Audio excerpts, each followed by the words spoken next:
Welcome to Talaterra, a podcast about freelance educators working in natural resource fields and environmental education. Who are these educators? What do they do? Join me, and let's find out together. This is your host, Tanya Marion.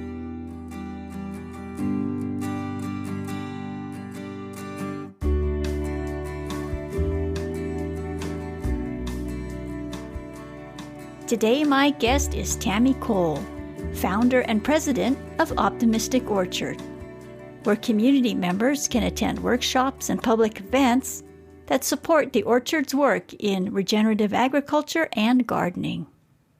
There are several ongoing projects at the orchard, and today my conversation with Tammy focuses on the Blooming Hope Project, an initiative to reform the food supply in prisons. What approach is Tammy and Optimistic Orchard taking to create sustainable and healthy food systems in prisons? Let's find out. Thank you, Tammy, so much for joining us today and for talking about your current work and your orchard, for one, and then also your current project working with prisons. It sounds fantastic, everything that I've read about it, and it really spoke to me. And so I am just thrilled that you are here to talk about the project and to tell us more about it. If I may ask you to introduce yourself to listeners, please. Absolutely. Thank you for having me. I really appreciate it. My name is Tammy Cole. I am the founder and co-founder and president of Optimistic Orchard. I am a mom. I'm a wife. I am a paralegal, an appellate paralegal, and I'm an evangelist for the regenerative movement. Can you explain what the regenerative movement is, please? Yeah, I can. So if you think about environmentalism, for a long time, we've been talking about sustainability and how do we sustain the environment. And one of the things that we've discovered is that the current system we have is not, even if we sustained it, that wouldn't be enough because we've degenerated it to the point where there's not really enough left to sustain. So what we now have is a need to get back above. So if you think about if you go to baseline, we are way below baseline. So we need to regenerate to get back up to baseline and then regenerate to get above. And then from there, we would be able to sustain things. So the regenerative movement, it's about the environment, it's about people, it's about our connection to the environment, and it's about putting ourselves back into the system instead of being separate from and apart from the system. What might getting back to baseline look like? What would be involved in that? So there's one of the big key things that people are working on right now is drawing carbon out of the atmosphere. Obviously, there are a lot of things involved in getting to that, reducing emissions, reducing our reliance on fossil fuels, planting more trees. How my focus is on regenerative gardening and regenerative agriculture and rebuilding the soil.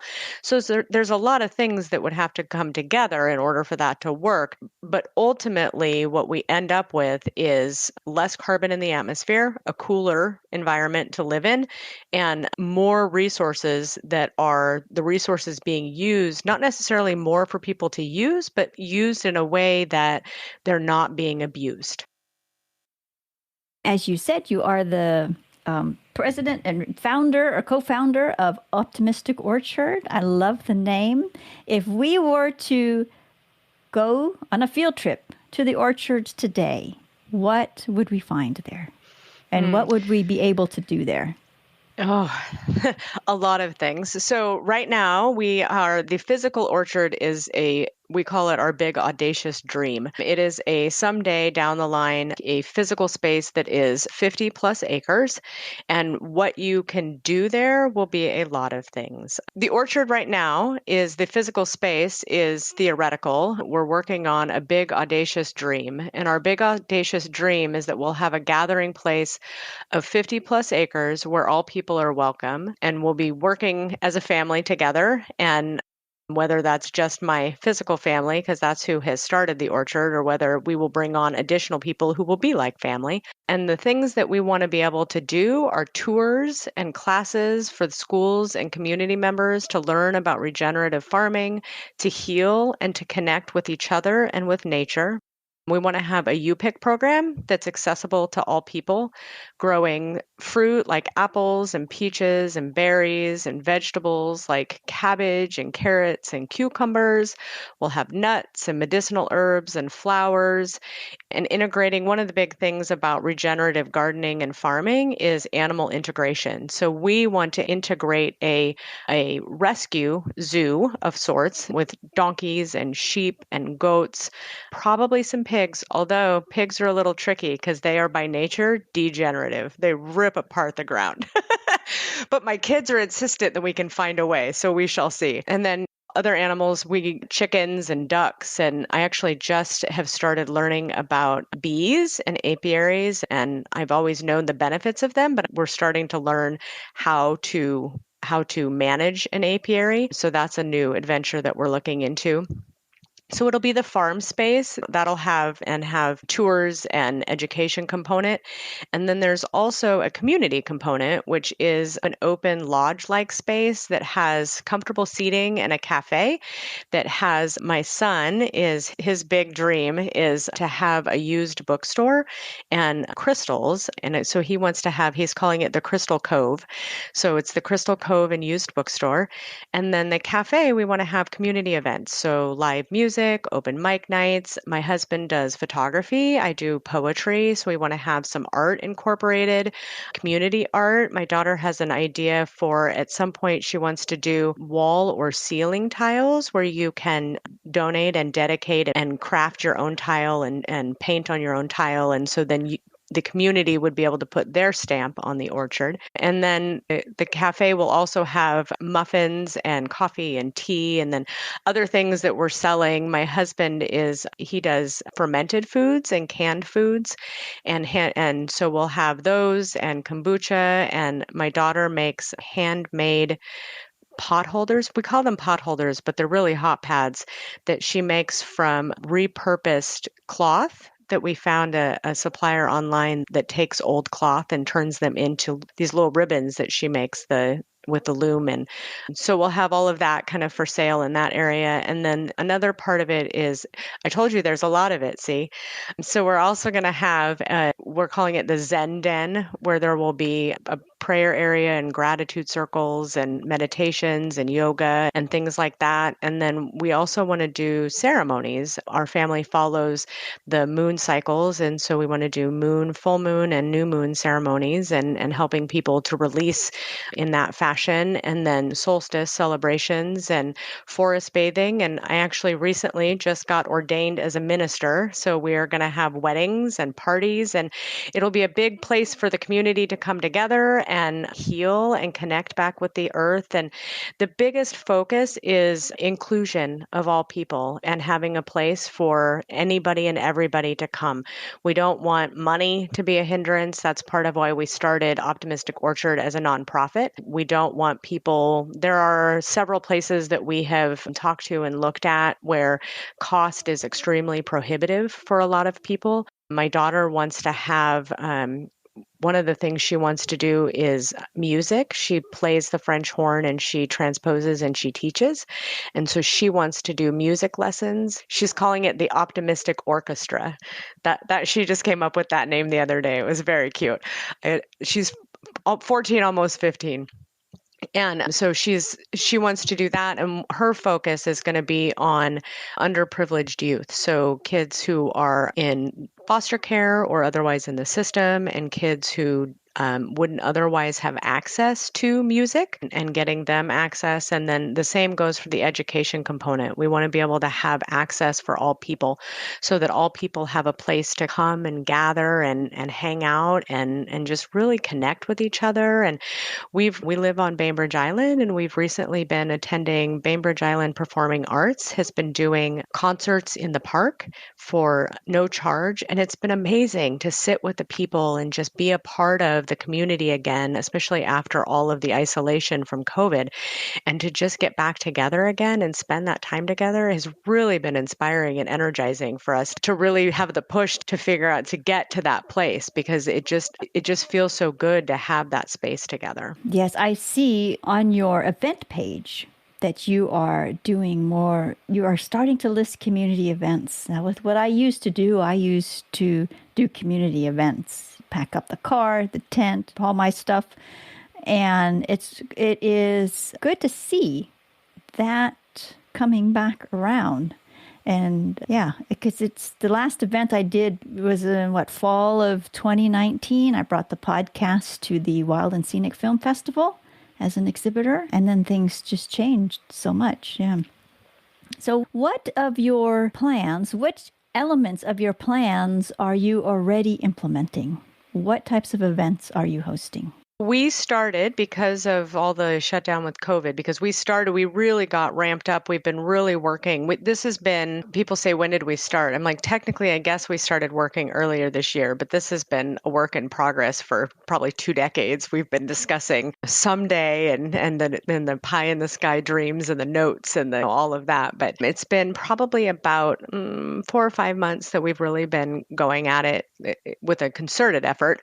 And we did the actual incorporation of the nonprofit and all of that. And so what we started with was webinars. And so it's called The Miracle of Soil.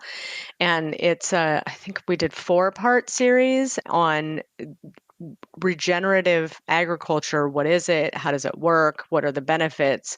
And then impacts on human health and how that works and all of that. And so we started with that. And then we did a web panel or a Zoom panel on bees. This was one of the things that when we were doing the webinars, people were asking for more information about the bees and how that can be integrated and what are the ups and downs and goods and bads. So we had a panel of 4 experts that have been from anywhere from a year to I think 15 years have been beekeeping.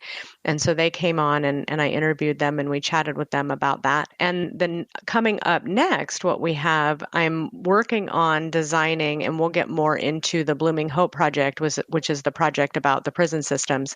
But you mentioned the community events. So what we're starting now, it never really occurred to us that markets and festivals would be a place that we would go. But it just keeps coming up. And I think probably because it's the easiest place coming out of the quarantine, because it's outside, there's a lot more of them happening right now. And we're going to be doing a market, a moonlit market on the island. And we're going to have a booth there. And then we're doing it's not on the calendar yet, but we just scheduled another market actually that same weekend. And then we're going to be doing the Northwest Herbal Fair at the end of August. And that's a 3-day festival. And so we're going to have a booth at those, and the booth will be selling some things. We have seed packets that we've created that are bee attracting seeds. And we have the pot holders that my daughter makes, and we have my husband's photography. We're going to have some of that on sale. And we just got some shirts. We're really excited about that. And my daughter is super excited. She designed, if you guys go to our website, you'll see the tree, the logo. My daughter designed that. So she's super excited to have her design on a shirt. That was really cool when those came. So we'll have those, and then we're going to have information about, I'm going to do some demos and some information about that. And we've started moving the webinars into person. And so I just did the first in-person presentation of the Miracle of Soil actually last week. And then I'm working with a couple places on the island to start getting them in person so that we can start doing some of those presentations in person. And then if you want to segue in, we can segue into Blooming Hope, because that's the next big thing that we're working on. I would love to talk about the Blooming Hope project. I learned about your project earlier this summer when you so generously participated as a session facilitator during an event. And it just, like I said earlier, it really spoke to me. And I just really want to learn more, and I would love for more people to learn more about your project. So what is your project about? So, the Blooming Hope Project aims to establish a regenerative garden and composting system in every prison in the country. So, for me, when I started learning about the regenerative movement and what that all entails and what all is out there, and there's a lot of different, as with all environmentalism, there's a lot of different facets that it involves. For me, the thing that really touched me was the food portion, the lack of nutrients in the food we're eating, and how the lack of microbial life in the soil is impacting our food, and then as well as the food waste that goes on in the food system. And I started thinking about and looking at where could I make an impact in the food and what part of the system would be most impacted. And I did not actually seek out the prison system. It was one of the things, prisons, schools, hospitals, they all kept coming up as really poor food systems. They're just extremely degenerative. And the prison system actually came up as I met a man who is working on a project down in California, and he's working on prison rehabilitation and changing the focus from punishment to actual rehabilitation. So he's working on bringing in therapists, music therapy, art therapy, movement, different kinds of movement, strength training, yoga. He's bringing in people who have there's a man who has a program that does a physical movement that supports the 12-step program. So they work with addicts. And so I was talking with him and I was like, the one thing I'm not hearing you talk about is the food. Like, what are you doing with the nutrition and their food systems? And he was like, nothing. I don't know. I never really thought about it. And so I started doing some research and started looking, and the food that is served in our prisons is beyond degenerative. Our goal is to establish a food system that contributes to the physical, mental, dental, which I'm learning. I hadn't, it was an aspect I hadn't thought about, was the dental health, which then leads to other physical issues, and the spiritual health of returning community members. And so one of the things, it's creating the regenerative gardens and the composting system, which is one part of it, but it's also about educating people inside and outside of the prisons about the importance of the soil health connection and the importance of that system being overhauled. And one of the things we want to do in addition is to create a documentary that will kind of be a chronology of building the systems and how it works, and then also allowing the returning community members to share their stories, how they got there, how the food is impacting them. A lot of times people who are in this system, it's not just in the system that the food is impacting them. It's from when they were young and they lived in a food desert and they didn't have any idea about how vegetables and how food was grown, and it's a very urban, there's not a lot of gardens. We're getting much better with community gardens, but most of the people in the prison system just don't have that kind of education and training. So what needs to change first as you move forward? What's the first change you make? So to me, the first thing is to figure out what's going on. So one of the things that I've discovered is that we don't actually know. There aren't a lot of statistics. If you look at like the FDA if you look at the federal guidelines and the federal statistics, the most recent statistics I could find were from 2010. So they're not really tracking how much waste is going on, food waste is going on nationally regardless, but even less so in the prisons. And so we don't really know what's happening. We don't really know how much waste is occurring. We don't really know. We know that there's a lot of waste that's happening in the food production system, the storing of it, the transporting of it, we know that there's a lot, but we don't really know what a lot is.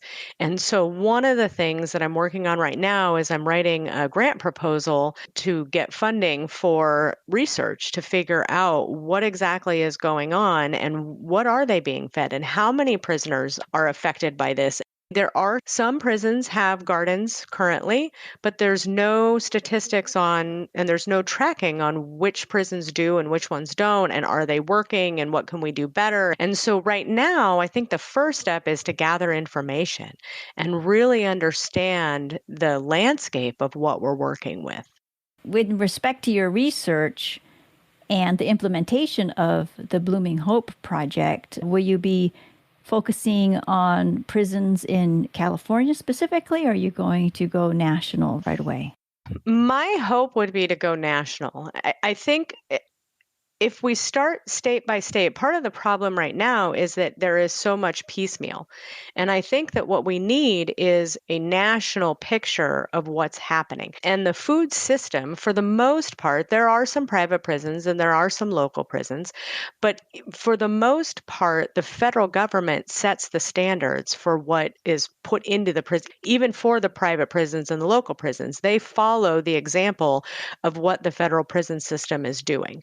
So initially, we had actually thought about just focusing on Washington or California or West Coast, or partly because that's where we are and it would be geographically more reasonable. But with all of the technology that we have now and the ability to make phone calls, obviously, but Zoom calls and research, and it seems like it would be better to do a full national overview of what's going on out there. And I think the other thing about a national overview that would be helpful is that it shows there are pockets of obviously there are different states that are doing better job at dealing with environmental issues. And so part of what I want to look at is where are the pockets? Because if there are pockets of states that are doing a really good job and there are areas, how can we emulate that in other areas that are not currently working on this? What I'm hearing is that you would like to focus on, of course, state prisons, and there are also private prisons as well. Would you be including them in this overall nationwide effort? So ideally, we would not have private prisons. So yes, eventually we would want to and need to, but I think that requires bigger prison reform. So that's where the people who are working on Legacy Alliance Outreach is the organization down in California that I've been talking to. And that's one of the things they're working on is how can we end the private prison system and end the corporations making money off of people being incarcerated and and to do that, part of what needs to happen, what they found is that we need to bring costs down and we need to get focused back on rehabilitation. And one of the highest costs in the prison system is recidivism. Inmates going back into the system after they've been released. And one of the things that the Blooming Hope Project wants to focus on is getting people skills so that when they get out, they have knowledge, they have skills, they have nutrition skills, in addition to building the actual physical gardens and compost systems, we want to provide education for them so that when they get out, they would be able to get jobs in the booming eco industry, which is really where things are going right now. And so they would have the ability to start a community garden in their own neighborhood or work with an organization that is doing regenerative gardening or regenerative agriculture or work on educating other people themselves doing the same kind of things we're doing. And so it becomes a train the trainer model so that they can become educated in the movement and the tools, and then they can go out into their neighborhoods and into their own communities and share the information. And then the hope and the goal is that then at that point, then they don't find themselves back in the system, that they're able to assimilate back into the community and that lowers the overall price of prison systems, not to mention the fact that if they're growing, from what the research that we've done so far, what we're learning is that the prisons who actually have gardens are lowering the costs because the gardens are right there. So they don't have the transportation cost, they don't have the storage cost. So it actually reduces the cost of running the prison. And if that's the case, then it's more incentive for the federal government to take the control back over from the corporations because there's not as much money in it for them. So they work together. Yeah. How might the Blooming Hope Project support the transition back into society? You mentioned the trainer program. Have you considered how that piece of this puzzle might work? Yeah, one of the things that we have talked about is there are actually quite a few organizations that work on helping returning community members assimilate back into the community. And so one of the things that Optimistic Orchard wants to do is partner with other organizations. And so part of that will be partnering with organizations that are already doing it. And Legacy Alliance Outreach actually they work with the unhoused and returning community members after they get out. And so there are going to be other organizations that we will want to partner with. And so part of it will be identifying that. And then another part of it is that we want to open up positions at Optimistic Orchard for returning community members to come and help. And they can help train, they can help run the gardens, they can help on the property. And so if gardening isn't necessarily their forte, but they're musically inclined or they're athletically inclined, and that's part of why there is such a broad range of things that we want to have at the orchard, is because we want to have something that could possibly be available for a variety of people to be able to come and participate and help out. And then from there, if there are people who have been a part of building one of our gardens or in our compost systems and taken the classes while they're in prison, then when they get out, they would be an excellent model to be able to go back into other facilities and help out and start that. Because obviously, I'm only one person. I can't be at every prison in the entire country. And so that's one of the things we've looked at, is the idea of having them come on board and help out with doing the training themselves. And I think one of Legacy Alliance Outreach has had some really good luck with doing that in their model, and having they work a lot with the police officers and with schools and trying to end the school to prison pipeline. And they've had a lot of luck training people in the prison system so that once they get out, they are better equipped to do the training themselves. And so that's one of the ways that we would hope to incorporate them. And then obviously there are community gardens that we need to get more community gardens. And so once they have that training, they would be able to go back into their community, especially communities that don't otherwise have fresh produce, that are food deserts, that if we can get more urban gardens going, then that will go a long way to solving the problem. For the train-to-trainer program and whatever program, the entire program that Optimistic Orchard will be leading, will it be, do you think, one day a certificated program, something with college units or something along that lines? I would envision something in working with probably the community college to do probably more than a one day, but probably less than a full degree. Possibly a class, possibly a certificate program. I know there is, the name is escaping me right now, but there is a program down in Salinas, California.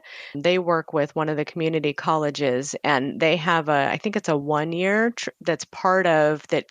It's part of a bigger degree. And so that's one of the things that we've looked at and talked about. We haven't quite gotten that far down the road, but that's one of the things that we've talked about, is really looking at partnering with a college, and actually down in Las Positas College, there's the professor of their nutrition program, the director of their nutrition program, Marcia Vernoga at Las Positas College, I've been working with her on the Blooming Hope project on the nutrition piece. And so that's one of the things that she and I have talked about, is incorporating more of this into the somehow piggybacking on the program she does. And she would be helping with doing the nutrition training and the nutrition information. And so she and I have talked about working together to see how we can incorporate her nutrition piece into the Blooming Hope project, and then also incorporate what we're doing into something that's going on at Las Positas College. So that's in the very, very infant stages of discussion, but that is one of the things that we're looking at, is how can we integrate that into, I think probably at the community college level, just so that it's more accessible and more people can get to it. So that is definitely one of the things that we've got at some point. That'll come. No, absolutely. Yeah, it's never too early to start talking about integrating programs. Yeah, never. Oh, that's fantastic. Optimistic Orchard is a family endeavor. When you look at all of the bios of all the principals, there is yourself, your husband, and your children. What do your children think of the Blooming Hope? They've been a part of every step of the way. So since we've always been a really close family, and my grandfather used to joke about how we talked to he was from Arkansas, and he would say to my dad, like, you talk to them like they're grown people, David. She just talks to them like they're already grown up. And we do. We always have. That was one of the things that I always had when I was growing up, is that my parents always made me feel like I was a part of the decision-making process. And so our goal as parents has always been to treat them like people. They're just small people. Sometimes don't make the best decisions, but they are just small people learning and growing. And so when the quarantine started, we all four were home. I work from home. My husband was working from home, and we opted to start homeschooling them. My dad does the laboring, or he's a retired teacher. And so he does most of that. And so one of the things that when I wanted to do this, when I say my husband and I had talked about this for 2 decades, but it had always been after the kids are grown and out of the house and off on their own, we would find some land and settle down, and this would be our retirement plan. When the quarantine hit and we started homeschooling, we all looked at each other and went, why do we have to wait? Why can't we just start now? So we did. And I talked to you, and you can read the whole long, big, audacious goal on our website. We as a family sat down and wrote that and talked about what kind of animals do you want? What do you want a part of? And I talked about my son is the used bookstore in Crystal Cove, and my daughter wants to do music, and my husband does the fermented food, and his is more managing the actual garden, and then I oversee everything. So yeah, they love it. They love working on it. When we go to the markets, they're going to the markets. I mentioned earlier, my daughter did the logo. My son has been involved he does a lot of the behind the scenes stuff. Right now, he's working on a project to get some stuff up on the blog for me. So he does a lot of the technical stuff in the background. My husband is teaching him that part of it. And yeah, so they're really involved. We're working on we have a stack of used books, and we've been collecting them and waiting for someday when there's a physical space. And at one point, my son says, you order used books online all the time, Mom. And I was like, yes, I do. And he was like, why can't we put ours on the website? I was like, we sure can. And so he got all of the books and cataloged them and got them in order. And so, yeah, they love it. They think it's great. It's all kinds of fun. That is wonderful to hear. It is. It really is. That is really something to cherish. I'm sure that they will look back on this and say, yeah, that was a wonderful way to grow up. I hope so. Yeah. Oh, now you have a photo contest coming up. So tell us about the photo contest. We do. It's actually, as we speak, it is running. So we're doing our fundraiser, and it's a photo contest, and we're recommending $25 donation to enter. And you can email it to us, optimisticorchard@gmail.com, or you can go on Facebook, Optimistic Orchard, or Instagram @Optimistic Orchard, all one word, and send us a photo. And the photo is a representation of your interpretation of regeneration. And if you go to our website, there is a name that photographer. So we went on a trip to the Olympic rainforest about a month ago. And while we were there, each of the four of us took our picture that was our interpretation of regeneration. And so you'll see different ones on our website. There's actually a spot where if you can guess which of the four of us took each of the pictures, we'll send you, if you guess correctly, we'll send you a packet of the bee attracting seeds that we have. We call them legaseeds, so that you will plant a legaseeds instead of leaving a legacy load of carbon. And so if you can guess which one of us, but if you just want an example of what that might mean, you could look at those and you'll see some examples of that. And so it's submitting your photo, and then August, I think 8th is the last day to submit right now. And so submit the photo, and then people can go and vote. And the best photo, we have a gift basket that's worth over $400.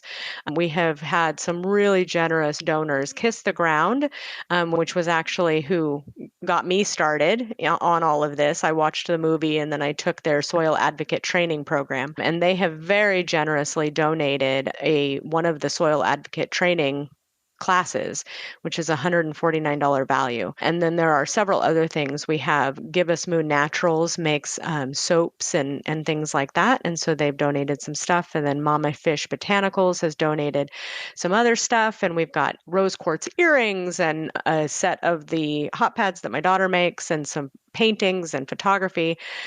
We have a woman down in California who runs In Spirit Gardens, does watercolors. And so she did a watercolor painting. And then we have a Holly Hudson artwork up in Bellingham, Washington. She does some mixed media art. And so she actually takes pieces from the environment. So she takes flowers and sticks and anything from the environment, and she layers resin over the top of it and creates kind of a 3D. And so she has donated a print of one of her artworks that she's done. So there's lots of different stuff in the basket. It's really cool. I'm like, every time because people are mailing us stuff, so every time it shows up, I'm like, ooh, more stuff for the basket. And then they'll get a packet of Legaseeds and Optimistic Orchard mug with our logo on it. So there's lots of different stuff in the basket. And then on August 26th, we're going to have a virtual winner reveal talent show. And so if anybody has talents, you can email me, optimisticorchard@gmail.com. Send me your talents. So right now the talent show, and so we'll have some talents, and we're going to do a slideshow of the photos that were submitted and then announce the winner. And right now for talent, we have my kids are going to do, my daughter does French horn and my son does trumpet.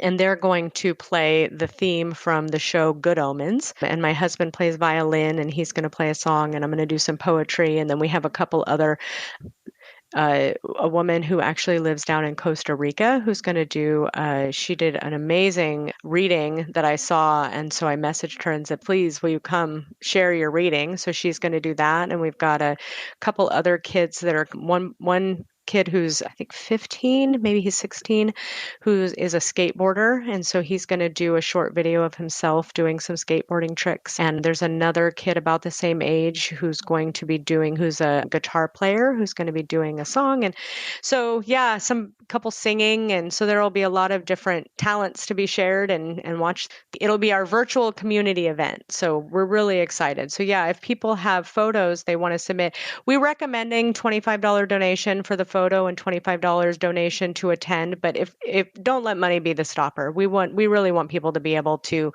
participate and be a part of and come into community. And that's really the focus, is to bring people together. And we always say that the universe will take care of us. And however that happens, the most important part is that people come together and have a safe place to be able to have a good time.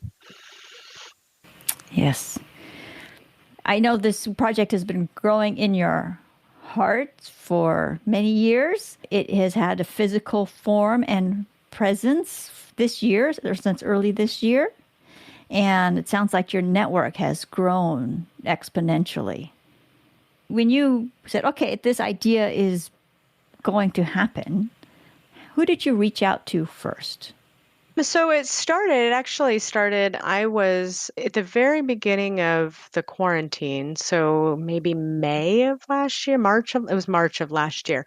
I was looking for, my gym had shut down. I do kickboxing and the gym had shut down, and I was looking for something online to keep myself in shape. And I have a friend who lives down in Livermore, California area, and she goes to, it's called Omni Fight Club. And she messaged me and said, they're doing an online workout challenge. Do you want to join? And I was like, yes, absolutely. Sure. I don't care. I just need something because I am not going to do it on my own. I need some accountability. I need something. And so I started there, and the owner, Dennis Dumas, was running a challenge, and it had both a physical and a mental component. And so we did daily workouts and then also daily mindset calls. And so that was really where it started, was working with him and working on those calls, and then started looking at what is your dream? What do I had spent my whole life just following along the program of what I was supposed to do. You go to high school, and then from high school you go to college, and after college it was, do you want to go to grad school, or are you going to go get a job? And I ended up in law school, and I just followed along that path, and that's what I was supposed to do. And it wasn't until he asked me, was that what you want to do? And I was like, want to do? I don't know. What do you mean want to do? I'm like, too old to think about what I want to do. At this point in life, we just do what we do. And he was like, no. And so that's when we started looking at, what does this look like, and and that was when my husband and the kids and I really sat down, and I started asking the kids, what do you want to do with your life? You've got plenty of time, and we started having that conversation. And from there, I just started meeting people. I met Kevin Hempel, is a business and personal coach down in that area. And so we worked with him quite a bit on designing what is the orchard, and what's our mission and what's our vision, and getting the website up and going, and figuring out all of that. And he had a group that he was running at the time. And so we transitioned into that group and started working with him, and have since just met lots and lots of people. And then it just grows. Really, the ultimate, like, how does it grow, is we just keep talking about it. And that's how I showed up at your event. I saw a thing, Kiss the Ground posted something that said you needed some facilitators. And I was like, I can facilitate. And so I went there. I'm like, I'll try that. I'll check that out. I just started saying yes to things. When I saw opportunities, I went, well, I don't really know what that is, but I'm going to try it. And I just kept, every time I went, maybe, I was like, okay, if it's a maybe, it's a yes. And so then I would start doing stuff and trying and just start talking. And then we started doing the webinars, and people started coming to the webinars, and they started asking questions. And all four, well, actually, that's not true. So 3 of the panelists on the Bee Talk, 2 of them had come to the talks. One is a good friend of my husband's, and then one is my mom's realtor who became her friend. And so I just started talking about, I think I want to do this talk about bees. And the next thing I know, I'm like, and I had, the 2 people that had attended had talked about their apiaries, and I was like, ooh, let's start there. And then when I said I wanted to do it, my mom was like, what, did you know that Teresa just started doing beekeeping a couple years ago? And did you, and my husband's a pizza beekeeper. I'm like, oh, okay. And so you just start, once you start voicing the dream, and once you start saying it out loud,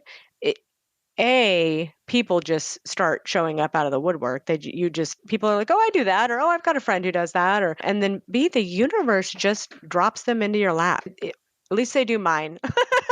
I don't know. People tell me that doesn't happen to everybody. I don't know. That's just how I've always, things have just always, when I think about it, it just draws to me. And so that's through the healing and really identifying what it is I want to do, and healing some personal trauma and some historical trauma in my life and my family, and growing through all of that, it just opened up the space, and the people just keep showing up. I agree. Absolutely agree. You need to talk about what you're doing.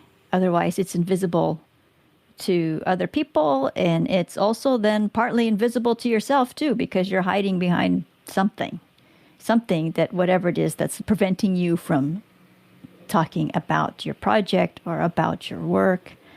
And things do work out the more that you talk about your work, about your project. Yeah. Yeah, you need a team. That's right. Like I can sit in my house and dream about this all day long, but at some point for this dream to come true, we're going to have a team. And in order to get a team, you got to start talking about what do you want. And then people start showing up. Yeah. Yeah. You have to go public. As Yep. scary as that may feel, you need to make yourself observable Yeah. and to establish your posture and say, I'm going here. You want to come along? And take it Yep. from there. Yeah. Yeah. This is a fantastic body of work, and it's really a wonderful project. At this stage of your journey, when you turn around and look over your shoulder at the trail that you've left behind, what do you see? Oh, what do I see behind? A lot of learning, a lot of learning, a lot of growth, a lot of I always think about it like onions.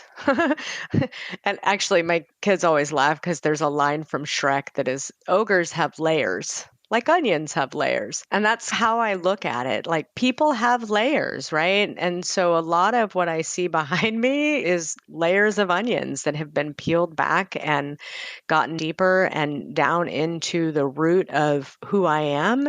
And who I am at my core is a contributor. I thrive when I get to give back, when I am giving back to my family, to my community, and even when I get to give back to myself. And there is part of this that you can't pour from an empty cup. And so what I see when I look back is it's a lot of growth and it's a lot of learning. And I've always said that I'm a lifelong learner, that if they would pay me to stay in school, I probably would have stayed there forever. And so I think that's part of what drives this and was part of what gets me back here is that it's a way for me to continually learn and it's a way for me to continually educate in without the bounds of public education and without the bounds of what other people think should happen and could happen and would happen. And yeah, I mean, if I look, I see, and I think that's part of why the Blooming Hope Project means so much to me and why I identify with returning community members so much. I've never been arrested, I've never been in prison, but I have this sense of shedding, of a changing, of a morphing, the kind of butterfly effect, if you will. And during quarantine and during COVID, we really went introspective in our house and we really went looking inside and what is driving us individually and what is driving us as a family and what is driving the community and how do we want to impact that? What do we want our legacy to be? And that was how Legaseeds came up, was that we want our legacy to be something positive. I think most people have probably done that, an exercise where you write your eulogy. I don't want to wait until they're reading my eulogy for people to say, she made an impact. I want that to happen today. That is wonderful. And okay, you mentioned legacy, and so I'm going to read something that you have on your website. The legacy that you're creating. You have a section here called Impacted Community, and that the project, the Blooming Hope Project, is for returning community members. And what the project is for is to improve the physical, mental, and dental health of returning community members. And then the legacy it creates affects the sustainable food systems within the prison. It affects the family, the friends, and the prison staff, and you're creating this huge ripple effect event through your work. And that is your legacy. Yeah, that's really, and that's a lot of what the regenerative movement is about. If you think about it, it's this spiral that just keeps going up and up and up and up and up and up and out. It just is a ripple. It's the stone in the pond. it's all of that. It is the ripple effect, and how there's this great graphic that is kind of a juxtaposition of people at the top of a pyramid and everything else in the environment, trees, animals, everything else down below. It actually is a man at the top, and then a woman, and then everything else goes down below. And that has been historically the colonial view of the world. And then there is this circle that looks very much a globe and has all of the people and all of the animals all intermixed together. And that's what we strive for, is the intermixing of everything together. So in our vision, part of it is we believe all living things have value. We believe in food sovereignty. We believe people thrive with healthy, nutritious food. And we believe it all starts with the soil.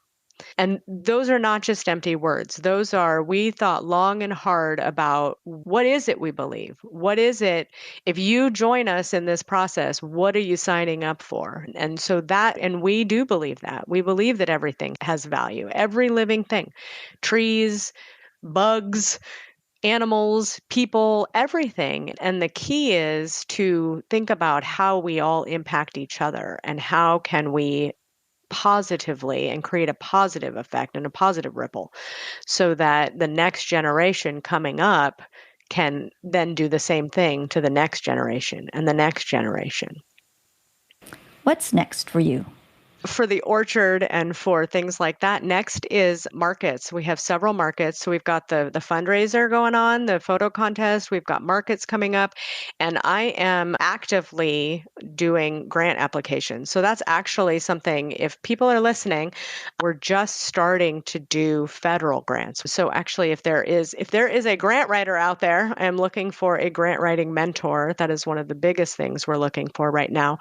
We were talking earlier about when you say it happens. I have declared I am ready for a mentor. And so I'm looking for that. So we're looking at, one of the grants I'm working on is with, there's a federal grant on some of the stuff that President Biden has given some funding for, is on the food supply and reducing waste in the food supply. The things we want to do are going to cost money. I mean, that's the bottom line. And yeah, that's the next kind of thing, that's really our next big push, is funding. My husband is working on getting a commercial kitchen going so that he can do the fermenting of the food and that side of things. And I'm working on funding for the Blooming Hope Project so that we can get that going. It takes money to build gardens. It takes money to travel. It takes money to, we can get, some of it can be done in volunteers and donations. But ideally, the big push would be funding for the research and the gardens themselves. Yeah. Anytime you have an update, anytime you have an ask, let me know, and we will put it out there to listeners through the newsletter, whatever, all the avenues that I have, and definitely share and ask around and see as the network grows. I'd be happy to help. And if you ever have any update, you let me know. We'll update your show notes. I will. And if that's the other thing, is we love partnering with other organizations. So if there are other organizations that are up to something that, you never know how we might be able to work together. So if listeners hear something that they, kind of a spark, and they go, ooh, I might be interested in that, contact us. We're always open for discussion and community involvement and volunteers and whatever. However we can all come together to make the world a better place, we're down for that. To learn more about Tammy and Optimistic Orchard, visit the show notes for this episode at talaterra.com. Here you will find links to the orchard, a flyer about the photo contest, and links to resources mentioned in this episode. Thank you for being with us today. See you next time.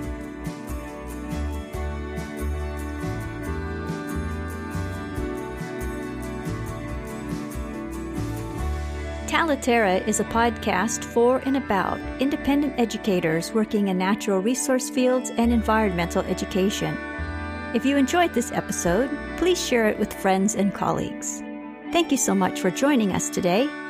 This is Tanya Marion.